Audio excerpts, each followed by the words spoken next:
வணக்கம் மக்களே. காந்தாரா படத்தின் மூலமாக அனைத்து மக்களுக்கும் தெரிந்த துளுநாட்டின் கிராம தெய்வமாக வணங்கப்படும் பஞ்சுருளி மற்றும் குளிகா தெய்வத்தை பற்றி அறிந்து கொள்ளலாம் வாருங்கள். தெற்கு கர்நாடகாவில் உள்ள துளுநாட்டு பகுதியிலும் கேரளாவின் சில பகுதிகளிலும் இந்த தெய்வங்களை வழிபடுகின்றனர். உள்ளூர் நாட்டுப்புற தெய்வங்களாகிய அவை பூதம் அல்லது ஆவிகள் என்றும் அழைக்கப்படுகின்றன. அவற்றின் வழிபாடு வேத காலத்திற்கு முந்தைய காலத்தில் இருந்தே இருக்கலாம். அவற்றின் வழிபாடு எப்போது தொடங்கியது என்பது குறித்து உறுதியான ஆராய்ச்சி எதுவும் இல்லை. இந்து மதத்தில் தெய்வங்கள் அவற்றின் ஆதரவின் அடிப்படையில் வகைப்படுத்தப்படுகின்றன. சிலர் குலதேவர்கள், அதாவது ஒரு குலத்தைச் சேர்ந்தவர்கள். சிலர் கிராம தேவர்கள், அதாவது ஒரு கிராம சமூகத்தைச் சேர்ந்தவர்கள். மற்றவர்கள் இஷ்ட தேவர்கள், அதாவது தனிநபர்களால் போற்றப்படுகின்றார்கள். தெய்வங்கள் க்ஷேத்திர பாலகர்கள் அல்லது ஒரு நிலத்தின் காவல் தெய்வங்கள் என்று அழைக்கப்படுகின்றார்கள். தெய்வங்களை பாரம்பரியமாக திறந்த வெளியில் வழிபடுகின்றனர். மேலும் அவை இந்து மதத்தின் ஒரு பகுதியாக இருந்தாலும் அதிலிருந்து வேறுபட்ட ஒரு நாட்டுப்புற பாரம்பரியத்தை சேர்ந்தவை. இந்த நாட்டுப்புற தெய்வங்கள் பூத கோல பண்டிகையின் போது வணங்கப்படுகின்றன. இதில் ஆவியைப் போல ஆள்மாறாட்டம் செய்யும் நடன கலைஞர் தெய்வத்தால் ஆட்கொள்ளப்பட்டதாக நம்பப்படுகிறது.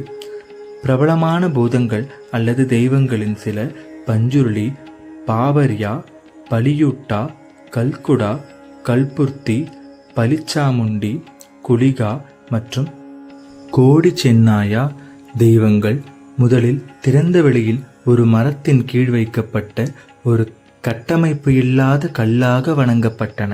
ஆனால் பல நூற்றாண்டுகளாக தெய்வ வழிபாட்டிற்காக சிலைகளை பயன்படுத்த தொடங்கினார்கள். காந்தாரா திரைப்படத்தின் கதை பஞ்சுருளி மற்றும் குளியா ஆகிய இரண்டு தெய்வங்கள் வழிபாட்டை சுற்றி வருகிறது. பஞ்சுருளி தெய்வத்தின் கதை வாய்மொழி மரபிலிருந்து வருகிறது. இந்த கதையின்படி சிவன் மற்றும் பார்வதியின் இன்பத் தோட்டத்தில் ஒரு காற்றுப்பன்றி இருந்துவிட்டது. அதன் குட்டியை பார்வதி தனது குழந்தையாக எடுத்துக்கொண்டார். ஆனால் இந்த இளம்பன்றி மிகவும் அழிவுகரமானதாக வளர்ந்ததால் சிவன் அதை கொல்ல முடிவு செய்தார்.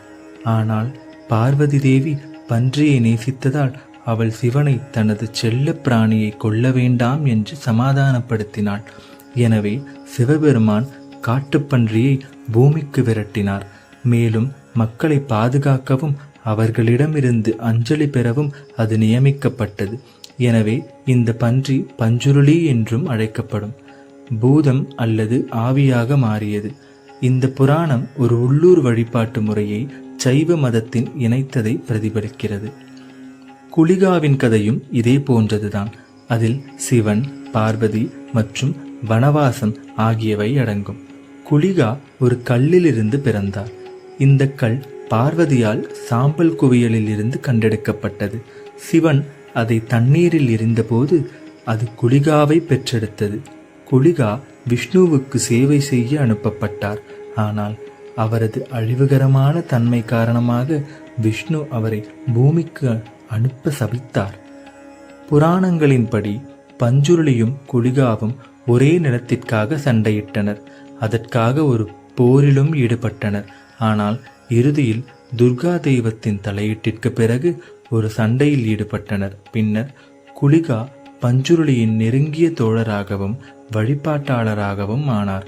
எனவே இரண்டு தெய்வங்களும் ஒன்றாக வழிபடப்படுகின்றன.